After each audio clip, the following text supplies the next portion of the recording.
Hello everyone, good afternoon to all of you. देखिए, आज का जो हमारा टॉपिक रहेगा that is torque experienced by a current loop placed in a uniform magnetic field.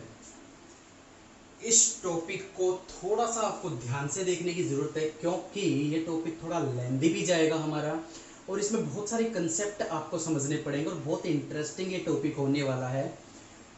पूरी पूरी प्रोबेबिलिटी है, बहुत बार आता है और बहुत इंटरेस्टिंग ये टॉपिक होगा हमारे लिए आज का।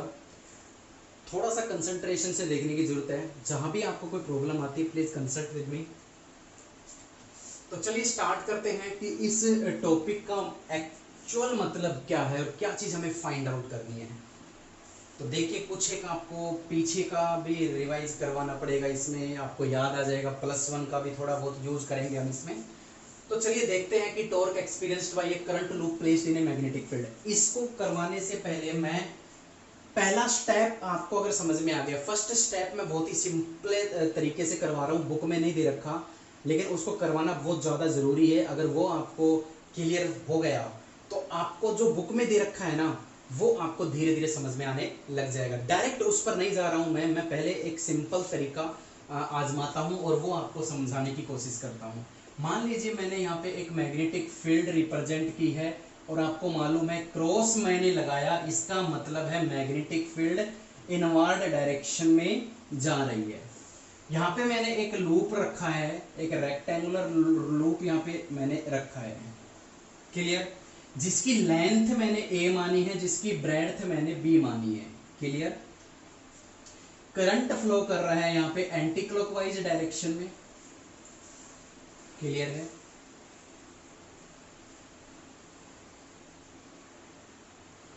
आपको फाइंड आउट करना है, मैं आपसे सिर्फ 2 क्वेश्चन पूछता हूं। ये लूप आपको नजर आ रहा है, यहां पर मैग्नेटिक फील्ड और डाइपोल मोमेंट, जो मैं प्रीवियस लेक्चर में आपको सब कुछ 3 वीडियो मैंने उस टॉपिक पर करवाई है, उसके बीच में एंगल कितना बन रहा है। यहाँ पे ध्यान से देखिए, मैंने कंडीशन लगाई है। यहाँ पे देखो, मैग्नेटिक फील्ड अंदर जा रही है और डाइपोल मूवमेंट की जो डायरेक्शन होती है वो राइट हैंड थंब रूल से हम निकालते हैं, उंगलियों को कर्ल करते हैं करंट की डायरेक्शन में, तो थंब जो जिस तरफ पॉइंट करेगा वो मैग्नेटिक डाइपोल मूवमेंट होगा। करंट जा रहा है एंटी क्लॉकवाइज डायरेक्शन में, like this, anti clockwise like this. ये एंटी क्लॉकवाइज ऐसे जा रहे हैं current. Curl the fingers around current and thumb give the direction of magnetic moment. यानी मैग्नेटिक यानी m जो है m की डायरेक्शन क्या है, इनवर्ड, अंदर की तरफ। और मैग्नेटिक फील्ड जो मैंने रिप्रेजेंट कर रखी है ये भी तो अंदर जा रही है। तो साफ तौर पे बच्चों देखने को मिल रहा है कि m जो है वो पैरेलल है b के, तो थीटा क्या बनता है यहाँ पे 0 डिग्री। पहला स्टेप क्लियर है। अब मैं आपसे यहाँ पे सिर्फ 2 क्वेश्चन पूछना चाह रहा हूँ कि यहाँ पे नेट फोर्स और नेट टॉर्क कितना होगा, क्योंकि हम पढ़ते हुए आए हैं कि जो टॉर्क होता है वो फोर्स का ही एक पार्ट होता है।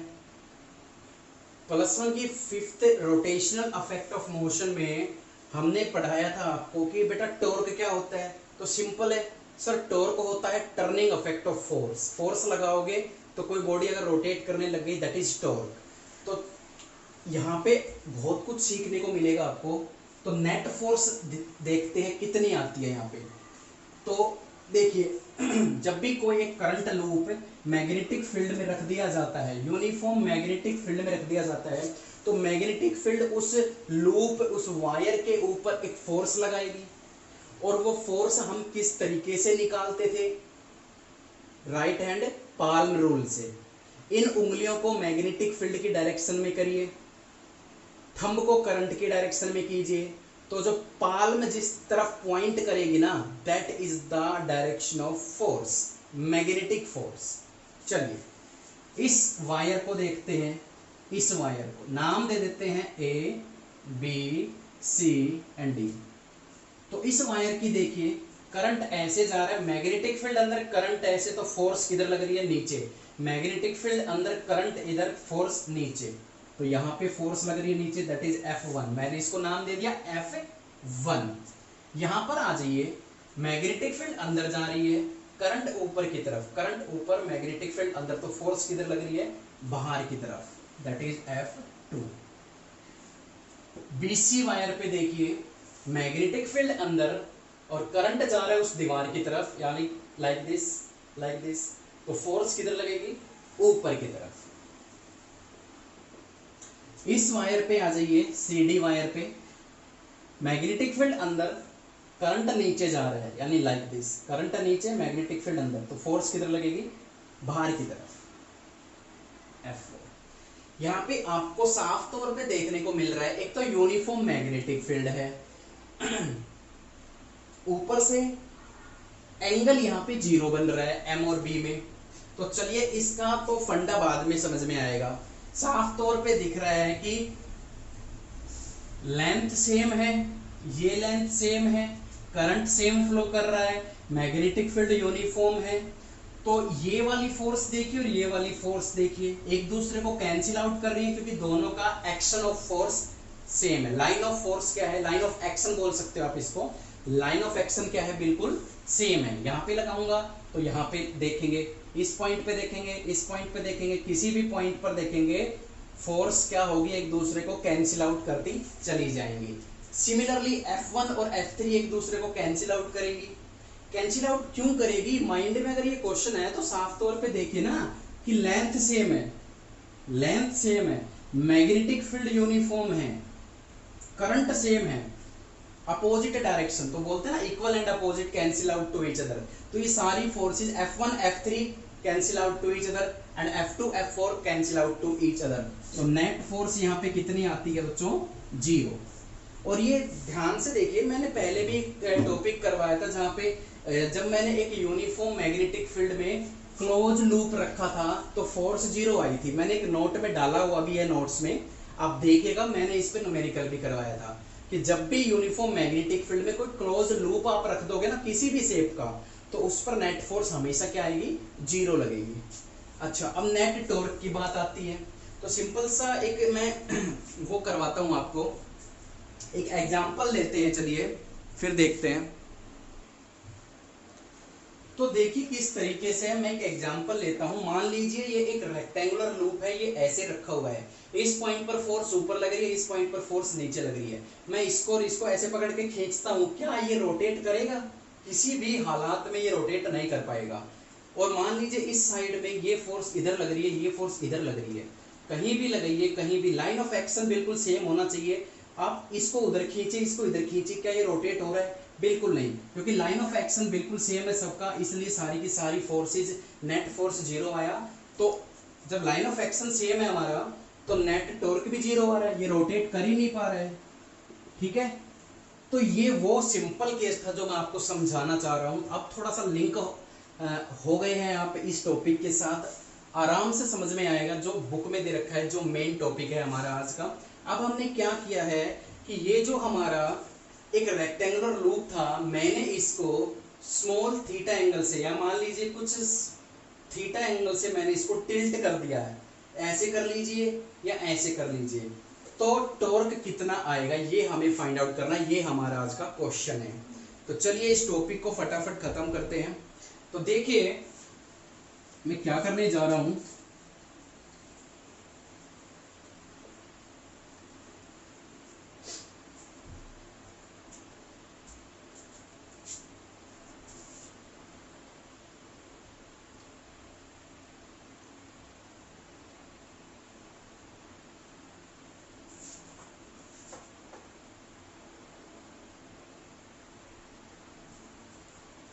ठीक है, मैंने फिर से मैं एक बार बता देता हूं, ये जो रेक्टेंगुलर लूप ऐसे था, मैंने इसको ऐसे रोटेट कर दिया है हल्का, ठीक है, थीटा डिग्री पे मैंने इसको रोटेट कर दिया है। आपको मालूम है करंट की डायरेक्शन मेरी वही रहेगी ज्यादा, मैं ठीक है, आई करंट फ्लो कर रहा है, ये लंबाई हमारी ए है, ये चौड़ाई हमारी बी है, ये ए और बी, करंट आई फ्लो कर रहा है इसमें से। तो ये एक यूनिफॉर्म मैग्नेटिक फील्ड में ही रखा हुआ है, ठीक है। तो इस पर टॉर्क हमें फाइंड आउट करना है, तो चलिए करते हैं। साफ तौर पे दिख रहा है कि मैग्नेटिक फील्ड अंदर ही है, वही मैग्नेटिक फील्ड चेंज नहीं की है, करंट ऐसे जा रहा है नीचे की तरफ, तो फोर्स नीचे लगेगी परपेंडिकुलर डायरेक्शन में, दैट इज F1, और इस पर फोर्स लगेगी ऊपर की तरफ, दैट इज F3। ये दोनों एक दूसरे को कैंसिल आउट फिर से करेंगे, F1 और F3 एक दूसरे को कैंसिल आउट एक बार फिर से करेंगे। यहाँ पे आ जाइए, यहाँ पे फोर्स लगाइए, मैग्नेटिक फील्ड करंट ऊपर, फोर्स बाहर की तरफ लगेगी, दैट इज F2, और यहाँ पे देखिए दैट इज F4। लेकिन अब जो मैं बताने जा रहा हूं, क्या F2 और F4 एक दूसरे को कैंसिल करेगी अब की बार थोड़ा सा ये मैंने टिल्ट कर दिया है, तो यहाँ पर लगने वाली फोर्स इस तरफ जा रही है बाहर की तरफ, और यहाँ पे लगने वाली फोर्स ऐसे अंदर की तरफ लग रही है। दोनों का लाइन ऑफ एक्शन बिल्कुल अलग है, अब की बार दोनों का लाइन ऑफ एक्शन बिल्कुल अलग है, तो यहाँ पर ये दोनों फोर्स एक दूसरे को कैंसिल आउट नहीं कर पाएंगी, और इन्हीं दोनों फोर्सेस की वजह से टॉर्क पैदा होगा। तो देखिए कितना होता है। तो सबसे पहले मैं एक बेसिक सा एग्जांपल फॉर्मूला आपको बताता हूँ कि जब भी किसी भी करंट लूप को या करंट कैरिंग वायर को मैग्नेटिक फील्ड में रख दिया जाता है, तो उसके ऊपर फोर्स कितनी लगती है आपको मालूम होगा, that is the ILB sin theta. इसी फोर्स का हम यूज करने जाएंगे। तो टॉर्क निकालते हैं। टॉर्क निकालने के लिए बच्चों हमें क्या करना पड़ेगा, बहुत ही इंपॉर्टेंट कंसेप्ट मैं आपको समझाने जा रहा हूं। इस रेक्टेंगुलर लूप को हम ऊपर से देखेंगे, इट्स अ टॉप व्यू, ठीक है। इस रेक्टेंगुलर जो ये ऐसे टिल्ट हो गया था, इसको मैं ऊपर से देखूंगा, ऊपर से देखूंगा तो मुझे सिर्फ एक एक्सिस नजर आएगा। इसी चीज को मैं आपको समझाऊंगा, और यही चीज सबसे इंपॉर्टेंट है समझने के लिए, ठीक है। इसी से हमारा क्लियर हो जाएगा, क्योंकि देखिए टॉर्क का फॉर्मूला क्या बनता है बच्चों, force into perpendicular distance between them, ये चाहिए हमें। तो फोर्स तो आ जाएगी हमारे पास, लेकिन परपेंडिकुलर डिस्टेंस नहीं पता हमें। तो परपेंडिकुलर डिस्टेंस को ही फाइंड आउट करने के लिए मैं टॉप व्यू बनाने जा रहा हूं। यहाँ पे आप ध्यान से देखिएगा, प्लीज रिक्वेस्ट है आपसे, कंसंट्रेशन ना खोइए यहाँ पे।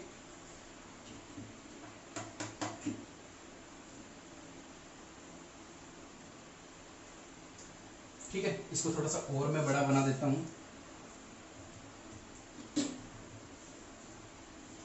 ये क्या चीज बनाई है मैंने, मैंने ये विड्थ बनाई है, जो कि जब मैं ऊपर से देखता हूं तो मुझे एक लाइन के तौर पे नजर आती है, जो कि मैंने थोड़ा सा टिल्ट करके रखा हुआ है, ठीक है। यहां पर फोर्स किधर लग रही है बच्चों, दैट इज F, ये फोर्स, और ये फोर्स लग रही है इस तरफ, दैट इज F। क्लियर है। इन दोनों फोर्सेस का परपेंडिकुलर डिस्टेंस हमें निकालना है। तो हम क्या करते हैं, ये दोनों मैंने बोला था ना, ये एक्स एक्सिस थीटा डिग्री पे ये रोटेट कर रहा है। ये जो लूप था ये एक्स एक्सिस के साथ थीटा डिग्री पे घूम गया, एक्स एक्सिस के साथ थीटा डिग्री पे घूम गया अंदर की तरफ, एक्स एक्सिस के साथ थीटा डिग्री पे अंदर की तरफ ये घूम गया है। देखिए अब मैं एक चीज बताऊंगा आपको, वो याद रखनी है आपको, रिमेंबर पॉइंट है बहुत इंपॉर्टेंट, कि जो परपेंडिकुलर डिस्टेंस हम निकालते हैं वो एक्सिस ऑफ रोटेशन से निकाला जाता है, एक्सिस ऑफ रोटेशन से। एक्सिस ऑफ रोटेशन ये है आपका, ये एक्सिस ऑफ रोटेशन है। तो देखिए बच्चों बहुत ही इंपॉर्टेंट है, इस पूरी लेंथ की चौड़ाई कितनी है, b। तो यहां से यहां तक का ये पार्ट b/2 और ये पार्ट b/2, इतना क्लियर हो गया आपके, ठीक है। ध्यान से समझिए इसको, ये परपेंडिकुलर डिस्टेंस हमें फाइंड आउट करना है, यहां से यहां तक का ये डिस्टेंस हमें फाइंड आउट करना है, यहां से यहां तक का ये डिस्टेंस हमें फाइंड आउट करना है। तो कैसे आएगा, ध्यान से देखिएगा, बहुत ही इंपॉर्टेंट कंसेप्ट है। ये देखिए, ये देखिए और ये देखिए, ये एंगल थीटा तो ये एंगल भी थीटा, ये इस राइट एंगल ट्रायंगल का ये बेस है, ये परपेंडिकुलर डिस्टेंस जो कि हमें फाइंड आउट करना, और ये हाइपोटेन्यूज है। तो ये कितनी निकल कर आएगी बच्चों, perpendicular upon hypotenuse is equal to sine theta. तो वहां से ये आर्म परपेंडिकुलर डिस्टेंस कितना बनकर आएगा, b/2 साइन थीटा। सिमिलरली ये देखिए, ये देखिए और ये देखिए, ये थीटा तो ये थीटा, तो ये बेस बनेगा, ये परपेंडिकुलर, ये हाइपोटेन्यूज, तो ये डिस्टेंस भी कितना आ जाएगा b/2 sin थीटा। ये सबसे इंपॉर्टेंट सिंपल मैथमेटिक्स मैंने लगाया है, ज़्यादा कंफ्यूज क्रिएट करने की जरूरत नहीं है। जहाँ भी आप जब इस टॉपिक को एक दो बार कर लोगे ना तो आपको क्लियर हो जाएगी सारी चीज़ें, ठीक है। अब तो सिर्फ लास्ट टच देना है इसको, परपेंडिकुलर डिस्टेंस आ चुका है हमारा, ठीक है। अब जरा ध्यान से देखिएगा, जब इस लूप को मैंने इस तरीके से टिल्ट कर दिया, ये वाली फोर्स इधर लग रही है तो ये वाली फोर्स इस वाली साइड को इधर घुमा के लाना चाहेगी, और इस वाली साइड पर ये फोर्स ऐसे लग रही है अंदर की तरफ, तो ये वाली फोर्स जो है इस साइड को अंदर की तरफ ऐसे घुमाना चाहेगी। ये साइड बाहर आएगी, ये साइड अंदर जाएगी, मतलब ये साइड, ये फोर्स नीचे की तरफ लाना चाहेगी और ये फोर्स ऊपर की तरफ। तो इस तरीके से ये रोटेट होना स्टार्ट कर देगा, इस तरीके से ये रोटेट होना स्टार्ट कर देगा। क्लियर है? तो बस अब तो कुछ भी नहीं है, अब तो सीधा सीधा रखना है। यहाँ पे दो टॉर्क पैदा हो रहे हैं, एक टॉर्क इस फोर्स की वजह से और एक टॉर्क इस F2 की वजह से, ठीक है। तो टोटल टॉर्क हमें फाइंड आउट करना है, वो अभी हम फाइंड आउट कर देते हैं। तो देखिए यहाँ पे टोटल टॉर्क हमें फाइंड आउट करना है, फटाफट कर लेते हैं, ज़्यादा कुछ इसमें सोच विचार करने की जरूरत नहीं है। टॉर्क क्या होता है? फोर्स इनटू परपेंडिकुलर डिस्टेंस,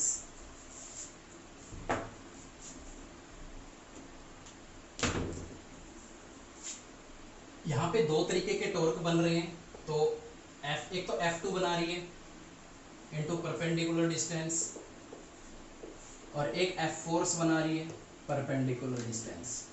साफ तौर पे देखने को मिल रहा है यहाँ पे F परपेंडिकुलर डिस्टेंस क्या है? b/2 sin theta, b/2 sin theta, और यहाँ भी क्या है ये b/2 sin थीटा। ये परपेंडिकुलर डिस्टेंस देखो ये दोनों सेम है, b/2 sin थीटा। तो ये टोटल कितना हो जाएगा? दोनों फोर्स के बीच का परपेंडिकुलर डिस्टेंस यही हो जाएगा, that is 2f b/2 sin theta. तो उसे 2 cancel out, that is fb sin theta. And F is the force acting on these rectangular loop। तो मैंने फोर्स का फॉर्मूला लिख रखा है, साइन यहाँ पे 90 है क्योंकि मैग्नेटिक फील्ड अंदर जा रही है, ठीक है, और लेंथ इस तरीके से है, तो हर एक तरीके से वो 90 डिग्री का एंगल ही बनाएगी L और B में। तो ILB, I लेंथ कितनी है रेक्टेंगुलर लूप की? लेंथ कितनी है? A, B, तो फोर्स का फॉर्मूला लिख दिया मैंने, into B into sine theta. अब आपको मालूम है आई इंटू ए क्या होता है? आई इंटू, नहीं अब भी नहीं आएगा ये चीज एक स्टेप और करना पड़ेगा हमें। ए इंटू बी, ए क्या है? लेंथ, बी क्या है? ब्रेड्थ। रेक्टेंगुलर की लेंथ इंटू ब्रेड्थ एरिया बनाएगी, तो ए इंटू बी क्या हो जाएगा? Area, B sine theta. I into A M B sine theta, बताने की जरूरत नहीं है, पिछले 3 वीडियो में यही बातें पढ़ी हैं। I into A is the magnetic dipole movement of A current loop. Clear? चलिए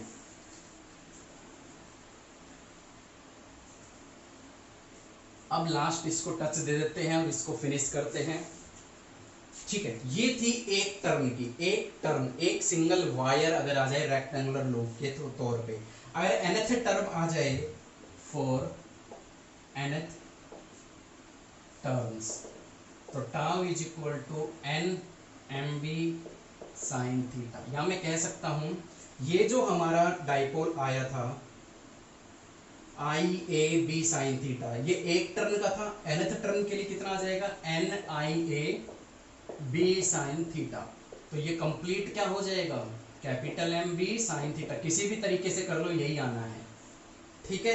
अच्छा, इसको वेक्टर फॉर्म में लिखूं तो मैं साइन थीटा है तो ये इस तरीके से लिखा जा सकता है easily, m into B.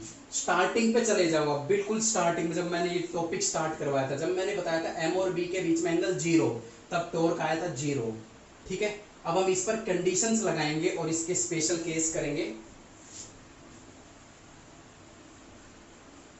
Special case बड़े सिंपल हैं। पहला है टॉर्क विल बी मैक्सिमम। ये टॉर्क मैक्सिमम कब होगा? तो सिंपल सी बात है, साइन थीटा मैक्सिमम होगा उसी वक्त टॉर्क मैक्सिमम होगा।